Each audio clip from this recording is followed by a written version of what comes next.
কি বলেন তো এটা কি ক টাকা ইন্ডিয়ার তো নাকি? হ্যাঁ, আমার কাছে ইন্ডিয়ার থাকে, আমার কাছে পাকিস্তানের থাকে না। কেন আমার দেশের কিছু দেশপ্রেমিক 26-27টা পতাকা পটাপট করে বার করে ফেললো, দেখলেন না কলকাতায়? হ্যাঁ, জানেন তো নাকি? আর ওরাই শুধু স্লোগান যখন দেয় ইন্ডিয়ার বিরুদ্ধে দেয়, পাকিস্তানের পক্ষে দেয়। দেখবেন ভুল শুধু ওদেরই হয়। তার মানে কি অ্যাকচুয়ালি হক কথা ফক করে বেরোয়, ওরা অ্যাকচুয়ালি পাকিস্তানেরই পক্ষে। শুনছেন তো নাকি? আমার দেশটাকে শেষ করে দিচ্ছে ওরা। কষ্ট হচ্ছে নাকি? তো এটা ক টাকা? আর এটা একই একই, একটু বলবেন তো রে বাবা, এটা ক টাকা? আর এটা এইদিকে গান্ধী বাবুর ছবি আর এইদিকে লাল কেল্লা, তাই তো নাকি? দুটোই আমাদের, লাল কেল্লা আমাদের, গান্ধী বাবু আমাদের, কিন্তু বর্তমান যেগুলো আছে ওগুলো আমাদের নয়। তো এইগুলো কি 500 টাকা, তাই তো? আর এটাও টাকা, রিপিট আর উপিট, টাকা একটাই, তাই তো নাকি? আমি অনেক আগে বলেছিলাম কেন্দ্রে আর রাজ্যে সব একটাই জিনিস, টাকা, রিপিট আর উপিট। এখন মিলছে না, মেলে নেই। আইনটা করেছে কেন্দ্র সরকার, সংবিধান বিরোধী এবং ইসলামের ওয়াকাফের বিরুদ্ধে, তাই তো নাকি? তা লড়াই হবে তার বিরুদ্ধে। ইনারা তো কষ্ট হচ্ছে কেন? প্রশ্ন আছে না নাই? কেন জানেন কষ্ট হচ্ছে? শুনবেন, এই শুনবেন না? কষ্ট হচ্ছে কার কার শোনার ইচ্ছা আছে একটু হাত তুলে দেখা। তাহলে শুনুন, কেন্দ্র সরকার যে আইন করেছে না, ওই আইনের মধ্যে অনেক ঘোটালা করেছে। একটা আইন করেছে, যদি কেউ 12 বছর ধরে ওয়াকাফের জায়গা দখল করে রাখে, তাহলে সেই জায়গা ওয়াকাফের আর থাকবে না, তার হয়ে যাবে। শুনছেন?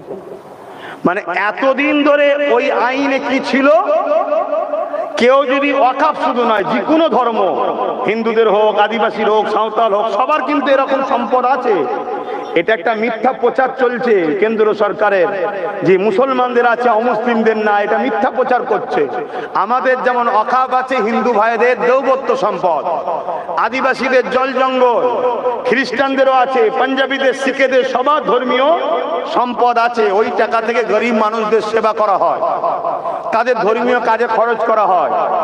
তা এই প্রত্যেকটা ট্রাস্টেরই আইনে আছে কি, সংবিধানে আছে কি, যদি কেউ কারো ধর্মীয় স্থানের জায়গাকে দখল করে রাখে, 12 বছর হোক আর 30 বছর হোক বা 300 বছর হোক, ওই ট্রাস্ট বা ওই ধর্মের মানুষ যদি তাকে বলে উঠে যাও, তাহলে তাকে প্রশাসনকে তুলে দিতে হবে। শুনছেন তো নাকি?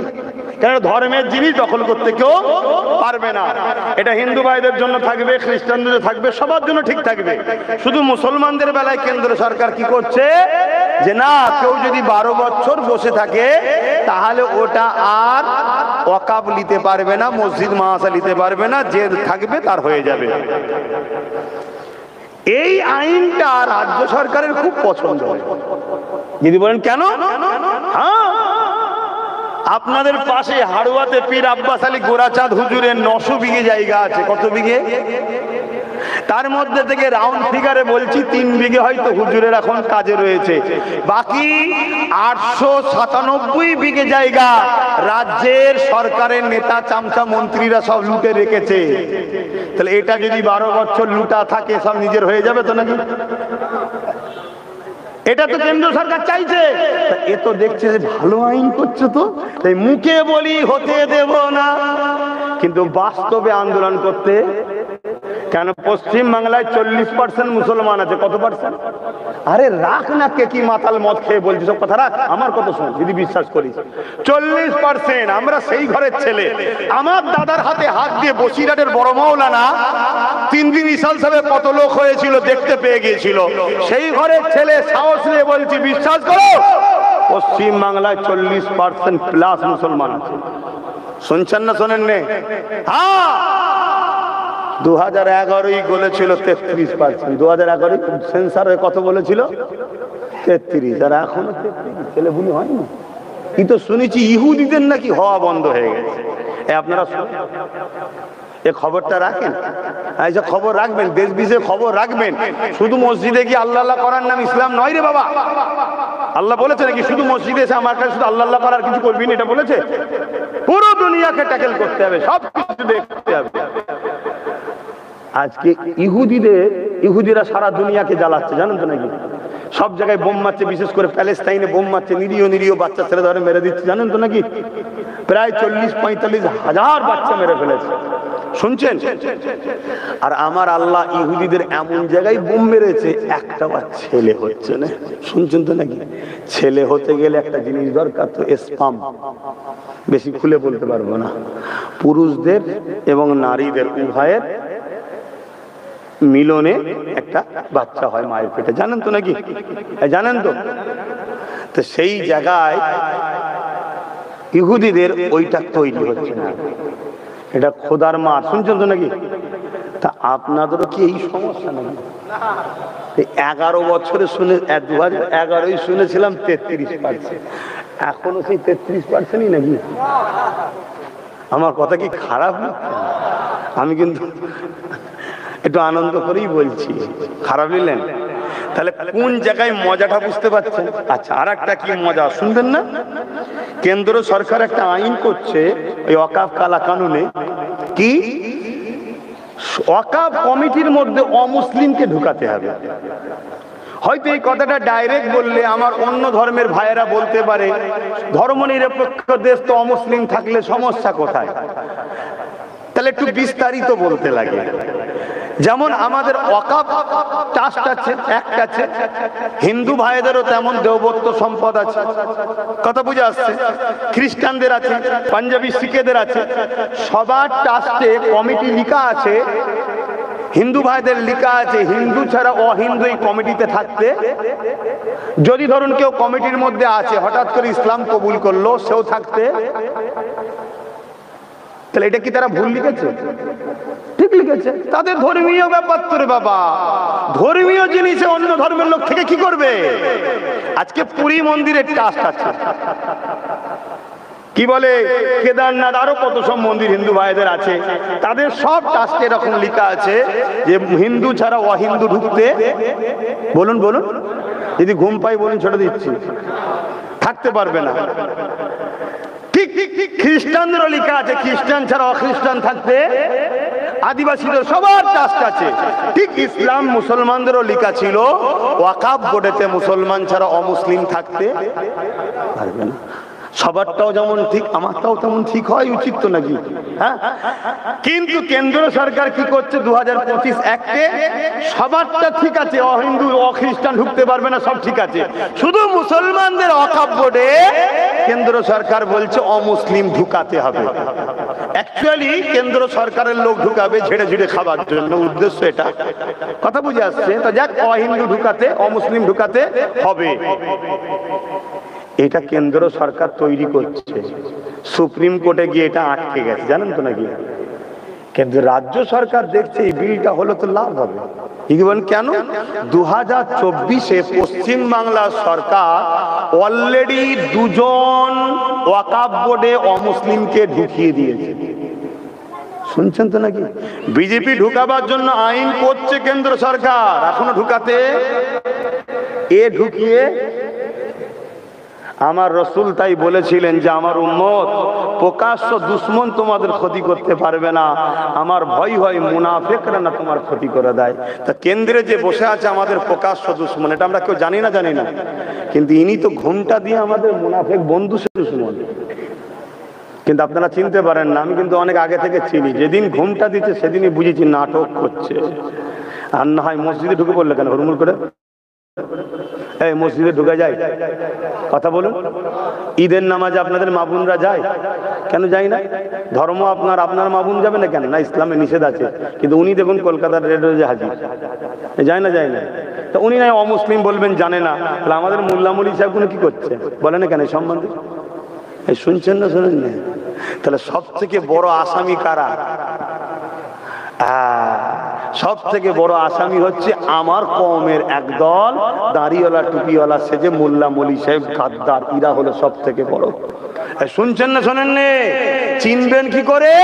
চীনার ছোট্ট নমুনা বলে যায়, এরা বলে রাজনীতি করি না, কিন্তু নেতাদের সঙ্গে শুধু ফটো পাওয়া যায়।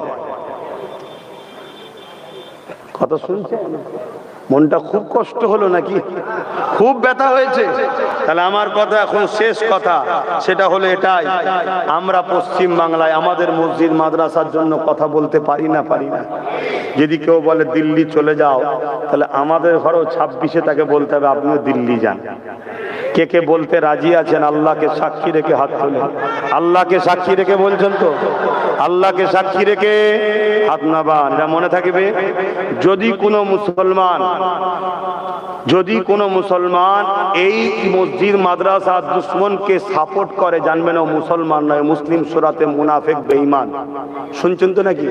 আমি বলে যাচ্ছি, কোন মুফতি, মৌলানা, পীর, পীরজাদা, আলেম, উলামা, কোন মায়ের বেটা যদি পারে আমার সামনে চ্যালেঞ্জের মোকাবেলায় আসো, এত বড় ইসলাম বিদ্বেষী কথা বলার পরে যদি ক্ষমা না চায়, এরপরও যদি কোনো মুসলমান তার সাপোর্ট করে, সাথ দেয়, তার তোষামতি করে, ও মুসলিম সূরাতে বেঈমান, ও মুনাফিক। আর ওই মুনাফিকের যদি সাথ দেন, তাহলে মনে রাখবেন আল্লাহ ওই মুনাফিকের হাতেই তোমাদেরকে শেষ করবে। সূরা বাকারা, কোরআনের কথা বলছি, সূরা বাকারায় আল্লাহ বলছে, তোরা আমাকে আর আমার হাবিবকে ছেড়ে দিয়ে আমার ও আমার হাবিবের দুশমন যারা, তাদেরকে যদি তোরা নিয়ে উঠা বসা করিস, আমি আল্লাহ তাদের হাতে তোদেরকে মিটাবো। কথা মাথায় ঢুকছে? তাহলে আমি আপনাদের দুশ্মনী করছি না বাঁচাবার চেষ্টা করছি? এবার লিবার হয় নেবেন, না লিবার হয় মার তো আল্লাহর পক্ষ থেকেই হবে। আচ্ছা বলুন তো, এই যে গাছের পাতাগুলো আল্লাহর বিনা হুকুম ছাড়া লড়তে পারে? আচ্ছা ফেরাউন যে রাজা হয়েছিল খোদার হুকুম ছাড়া হয়েছিল? নমরুদ যে রাজা হয়েছিল খোদার হুকুম ছাড়া হয়েছিল? আমার ভারতবর্ষে এত বিশাল দেশের প্রধানমন্ত্রী কে হবে? এটা খোদার বিনা হুকুমে হয়? জোরে বলেন না। তাহলে আল্লাহ ওই জালিমকে কেন করলো? কথা বলেন। দুটো কারণ মনে রাখবেন, দুটো কারণ। একটা হলো মোমেনদের ইমানের পরীক্ষা নেবে আল্লাহ। এই দেখছেন না, ভয় করি না, হক কথা বলতে হবে, যদি না বলি আল্লাহর কাছে ধরা পড়তে হবে। এটা হলো ইমানের পরীক্ষা। আর দেখবেন অনেকে বলে কি করা যাবে, কি হবে, কাজ বন্ধ করে দেবে, টোটো চালাতে দেবে না, এই হবে, ওই হবে, হ্যান হবে, বলে না বলে না? ইমান দুর্বল বাপ, ইমান দুর্বল। ইমানদারদের ইমান পরীক্ষার জন্য। আর দ্বিতীয় নম্বর, আল্লাহ জালিম শাসক বসায় মুনাফিকদেরকে সাইজ করার জন্য। কথা বুঝে আসছে? অতএব বাপ, হকের পক্ষে থাকো, হকের পক্ষে থাকো। আমি সংক্ষেপ করব, তার আগে আরেকবার বলে দিয়ে যাই, আমার রাসূলুল্লাহ দ্বীনের জন্য অনেকটা কষ্ট করেছে।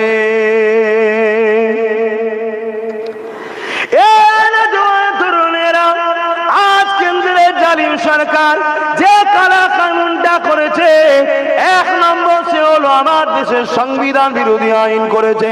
দ্বিতীয় নম্বর হলো আমার ইসলামের ঐতিহ্য মসজিদ, মাদ্রাসা, কবরস্থান, খানকার বিরোধী করেছে।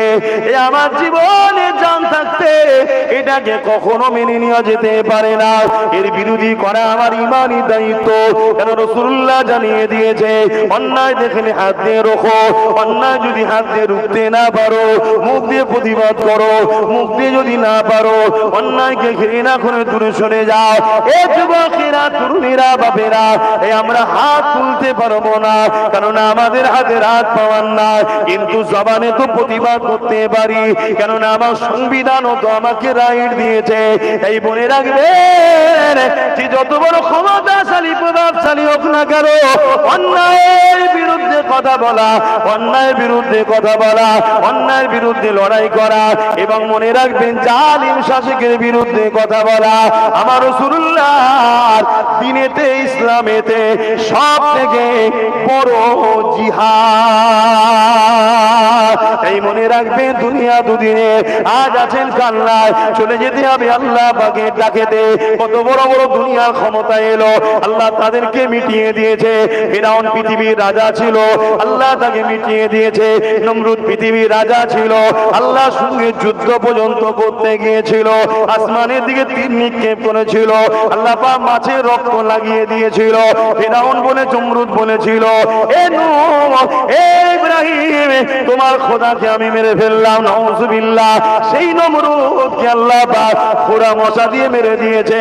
মনে রাখবেন, এই পৃথিবীর বুকে আর একটা আতঙ্কের নাম, যে নামটা হলো চেঙ্গিস খান। নাম আপনারা শুনেছেন। পুরো পৃথিবীকে দখল করতে চলেছিল, বাগদাদের জমিনে হামলা করে দিল, বাগদাদের মসজিদ গুলোকে ভাঙতে শুরু করলো, বাগদাদের মাদ্রাসার উপরে হামলা করে দিল, বাগদাদের লাইব্রেরি গুলোকে, কিতাব গুলোকে পুরাতে লাগলো।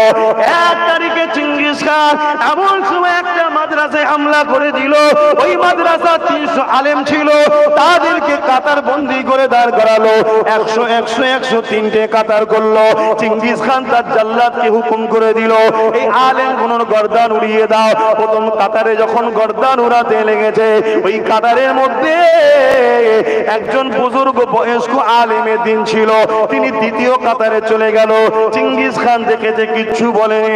দ্বিতীয় কাতারে আবার যখন জাল্লাদ গর্দান উড়াতে লেগেছে, ওই আলেমের দিনটা তিনি তৃতীয় শেষ কাতারে চলে গেল। চেঙ্গিস খান ঘোড়ার পিঠে আগিয়ে আগিয়ে সে বলতে লেগেছে, এ আলেমের দিন, এবারে তুমি কোন কাতারে যাবে? প্রথম কাতার থেকে দ্বিতীয় কাতার, দ্বিতীয় কাতার থেকে তৃতীয় কাতার, এবারে তার কোনো কাতার নাই, আমি সব বাদ্য গর্দান উড়িয়ে দেবো, এবারে তুমি কোথায় যাবে? আল্লাহ পাকের আলেম বান্দা আসমানের দিকে মুখটা তুলে বলেছিলেন, আল্লাহ আছে। আরো জোরে বলো, শুনছেন কি বলছি? আল্লাহ আছে না নাই? জোরে বলো, জোরে বলো। ভয় আল্লাহকে যদি করো, তুমি কোন জালিমের পক্ষপাতিত্ব নিতে পারবে? এতদিন ছিল না, আলাদা কথা, এর তার পিছনে ঘুটেছ। আজকে যখন নবী বংশের ছেলে তোমাদেরকে ডাকছে, আয় ধর্ম শিখাবার জন্য এসছি, কেউ ডাকছে আয় দেশ ও দেশবাসীর সেবা করবো, তার সাথে সাথ দেওয়া দরকার, ঠিক না? ঠিক। আজকে সুপ্রিম কোর্টে কেস করার বেলায় সে, হজ হাউস থেকে মদ বার করার বেলায় সে, কোন জায়গায় মুসলমান, আদিবাসী, দলিত, হিন্দু যেই বিপদে পড়ুক তার পাশে দাঁড়াবার জন্য সে, আর তুমি 500 টাকায় নিজেকে বিক্রি করছো। আল্লাহর কাছে জবাব দিতে হবে না? এমন কঠিন দিন আসবে, চোখের সামনে মা বোনেদেরকে তোমাদের বেঁধে রেপ করবে, কিচ্ছু করতে পারবে না। ওপেন বলে যাচ্ছি, ভাষা ভালো লাগে দাওয়াত করবি না, ভালো লাগে দাওয়াত করবি না। কারো জলসার মুখাপেক্ষি আব্বাস সিদ্দিকী নয়। আমার কম জলসা বন্ধ করেছে এই শাসকরা, কম বন্ধ করেছে, হাজার হাজার জলসাকে আমার বন্ধ করে দিয়েছে। শুনছেন না? শোনেন না? আবার বলে ওনাকে বাদ দিয়ে যাকে খুশি নিয়ে আসে। শুনছেন তো নাকি? কেন বন্ধ করতে বলে বুঝতে পারছেন না? এক কথা বলছেন তো নাকি? কিন্তু আপনি শুনে রেখে দেন, যত দিন যাচ্ছে বন্ধ একদিক দিয়ে যেমন হচ্ছে, জলসা আমার এত বেড়ে গেছে, আমি রেস পাচ্ছি না। বললেন না আলহামদুলিল্লাহ? আপনাদের হিংসা হলো কি গো ভাইয়েরা? হিংসা হলো নাকি? আমি এতটুকু জানি, কোন জালিম যদি একটা দরজা বন্ধ করে, আমার আল্লাহ তিনি 1000টা দরজা খোলার ক্ষমতা রাখে। জোরে বলুন সুবহানাল্লাহ। তোর যদি কেউ টোটো বন্ধ করে দেয়, দোকান বন্ধ করে দেয়, কাজ বন্ধ করে দেয়, চাকরি বন্ধ করে দেয়, ঘাবড়াচ্ছে থেকে হয়তো বড় জিনিস আল্লাহ তোর জন্য রেখেছে। ঘাবড়াচ্ছ কেন? হ্যাঁ, তবে আলহামদুলিল্লাহ আমার চুর ভাইরা তারা পরিবর্তন হচ্ছে। কেন দিল্লি চলে যায়, কথাটা ভালো নজরে লাইনে লোক শুনছেন না? শোনেন না? তবে যারা পরিবর্তন হচ্ছেন তাদের জন্য আমার একটা কথা আছে, পরিবর্তন হয়েই যেন এসে মাছের মাথা লোভে স্বপ্ন দেখবেন না, একটু ওয়েট করতে হবে। এসেই যদি বলেন আমাকে পদ দে, তাহলে সন্দেহ হবে, ঠিক না? ঠিক গো, একটু পরীক্ষা দিতে হবে যে আমি সত্যি পরিবর্তন হয়েছি। 2-5 বছর থাকো, একটু ঘষাঘষি করো, ঠিক না? ঠিক গো। আমি যদি মনে করো যে না তাহলে তো আমি নেই, তাহলে যেখানে আছো থাকো, খোদা যাবে একসাথে মরো জাহান্নামীর সাথে। শুনছেন নাকি? আমার কথা বাপ স্পষ্ট, কেন আল্লাহ মুখ সিলাই করে পাঠায়নি, পুরো খুলে পাঠিয়েছে, আর বড় মতোই মুখ দিয়েছে, তাই তো নাকি? হ্যাঁ, যে বল বল বল, হক কথা বল, হক কথা বল। তুই কাকে ভয় করবি? আমি আল্লাহ, আমাকে ছাড়া পৃথিবীর কারো কোনো ক্ষমতা নেই তোর কিছু করতে পারে। যা কিছু হবে আমি আল্লাহ, আমার হুকুমে হবে। আর তুই যদি আমার হোস, আমি তোর জন্য যেটা করব তোর কল্যাণের জন্য করব। জোরে বলুন সুবহানাল্লাহ। আমার আল্লাহ যদি ইসলামের জন্য, কোরআনের জন্য লড়াই করতে গিয়ে আমার মৃত্যু দেয়, অবশ্যই আমার কল্যাণের জন্য আমার মালিক দেবে বেহিসাব জান্নাত পাবো। জোরে বলুন সুবহানাল্লাহ। এতে ঘাবড়াবার তো কিছু নেই, এতে কোনো ঘাবড়াবার কিচ্ছু নেই। আরে কত লোক মদ খেয়ে পুকুরে উল্টে মরে যাচ্ছে, কত লোক অ্যাক্সিডেন্ট করে ছেঁচড়ে যাচ্ছে, কত লোক কত রকম ভাবে মরছে। হ্যাঁ, আল্লাহ দিনের জন্য, হকের জন্য, গরিবের জন্য, ইনসাফের জন্য, মানবতার জন্য, নিজের রাষ্ট্রের জন্য, নিজের রাষ্ট্রবাসীর জন্য, আল্লাহ সৃষ্টির জন্য কথা বলা, এটা সবার দ্বারাই সবাইকে আল্লাহ দেয় নাকি? হ্যাঁ, তো তোমরা বলতে যদি নাও পারো, ভাইজানের সাথ দিলে তো বলা হয়ে যাবে নাকি? কারা কারা সাথে আছো একটু হাত তুলে দেখাবে। পাক্কা কথা তো নাকি? হাত নামাও। আর একটা সাক্ষী নিচ্ছি, আমি প্রায় জায়গায় প্রচার করে দেখছি, আমি একটা ব্যারিকেডে ডাকবার ঠিক করছি, আপনারা খবর পেলে একটু যাবেন। গাড়ি দাঁড়া, হাত তুলিনি, আগে শোনো। গাড়ি ভাড়া দিতে পারবো না, কেন আমার কাছে তোমাদের ওয়াকাবের ঝাড়া টাকা নেই, আমার কাছে তোমাদের ঝাড়া টাকা নেই বাপ। শুনছেন তো নাকি? আমি গাড়ি ভাড়াও দিতে পারবো না, খাওয়াও দিতে পারবো না, কিচ্ছু দিতে পারবো না, নিজের গাঁটের পয়সা, এমনকি পানিটাও সাথে নিয়ে যেতে হবে। কারা কারা এবারে আমার ডাকে যেতে রাজি আছেন একটু হাত তুলে দেখান। এ হাত সত্য তো নাকি? এ হাত সত্য? আল্লাহ, এ হাত যদি সত্য হয়, এদের জান মাল হিফাজত করো, দুনিয়া একসাথে, পরকালে একসাথে জান্নাতে রেখো। বলুন আমিন। আরো জোরে বলুন আল্লাহুম্মা আমিন। হ্যাঁ, তবে দেখবেন আমার নামে এবার মিথ্যা না কেউ প্রচার করে যে আব্বাস সিদ্দিকী ডেকেছে। না, আমার ডাকলে সব খবর পাবে। আমার নম্বর আছে না নাই? আমার দেরি আছে, এখন নাই। আমি প্রচার করছি, আরো প্রচার করছি। আমি উত্তরবঙ্গ, দক্ষিণবঙ্গ সব জায়গায় প্রচার করছি, কারণ আমার টার্গেট যত কমই হোক 25 থেকে 30 লক্ষ লোকের একটা জমায়েত করবো। বলুন ইনশাআল্লাহ। হ্যাঁ, তবে মা বোনেরা নয়, মা বোনেরা যাবে না। মা বোনে দিল্লি যেতে হবে নাকি? নাই লোক হবে না? আমার বাপ ভাইয়েরাই কম নাকি? মা বোন গেলে তো তাহলে তো 1 কোটি পার হয়ে যাবে। না, মা বোনরা যাবে না, তারা আমাদের সম্মানের জিনিস, ইজ্জতের জিনিস, আমাদের দামি জিনিস। তারা আমাদের আমানে থাকবে। আরে তাদের তো বডিগার্ড, আমরা তো তাদের জন্য জান মাল কুরবান করে তাদের হিফাজত করব। ঠিক না বে ঠিক গো? কিন্তু আমার মা বোনেদের বলবো, মা রে, ফ্রিতে ভাতা নিতে যাসনি মা। আল্লাহ এমন বেউজ্জতি করবে, তখন চোখের পানি নয়, চোখ দিয়ে খুন বেরোবে, খুন। গত 1 বছর 5 মাস হলো, আগে বলেছিলাম একটা দিন আসছে 3 বছর পর চোখ দিয়ে পানি নয় খুন বেরোবে। শুনেছেন তো?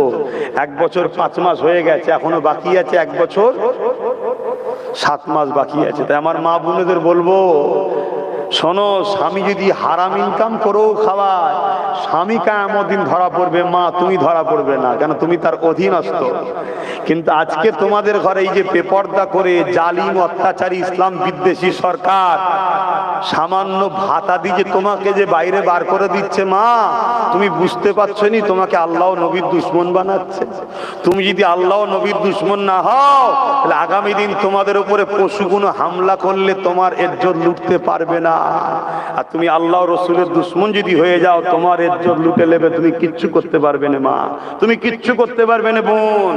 তাই সাবধান হও, সাবধান হও। এতে আবার দেখবেন কিছু মোল্লা মুলি সাহেব ফতোয়া দেয়। হ্যাঁ, কেন নেবে না, কেন নেবে না?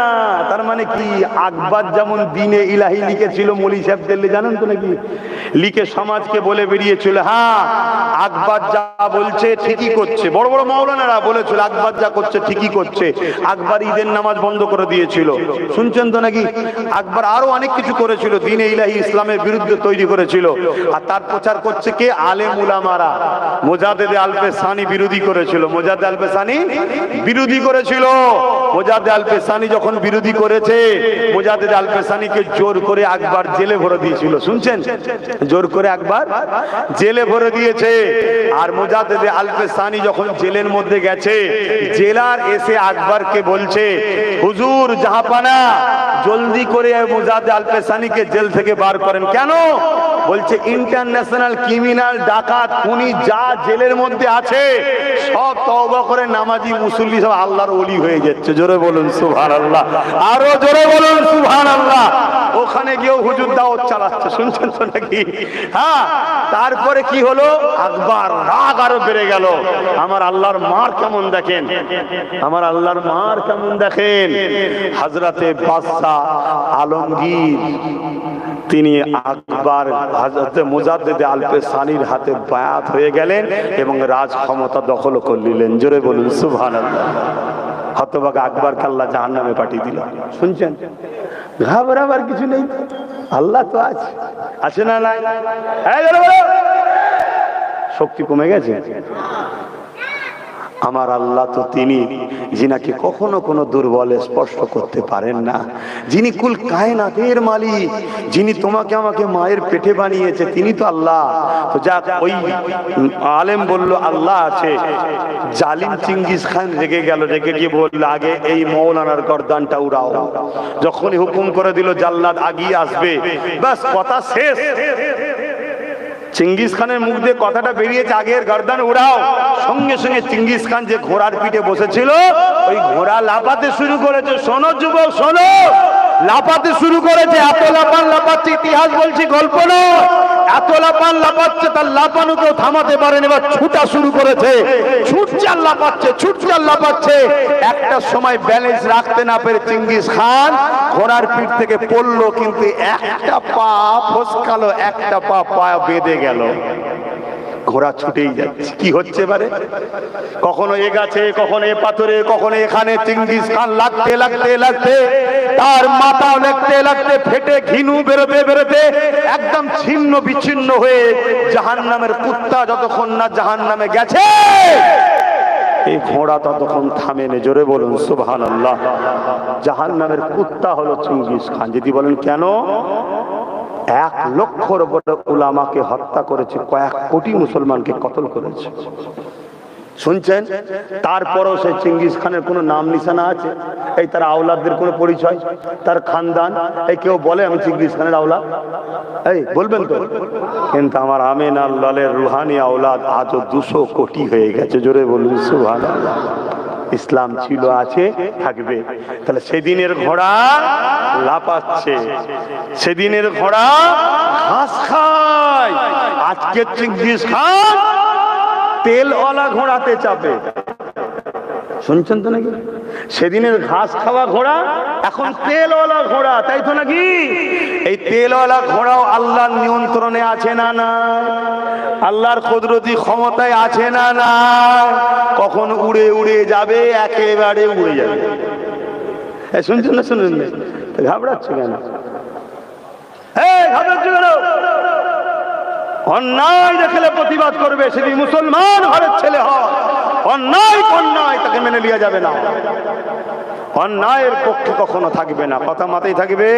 এখন আমি সংক্ষেপ করবো, একটু সালাম দেবো। এ নবী সালাম, খুলে দাও না, এটা খুলে দাও।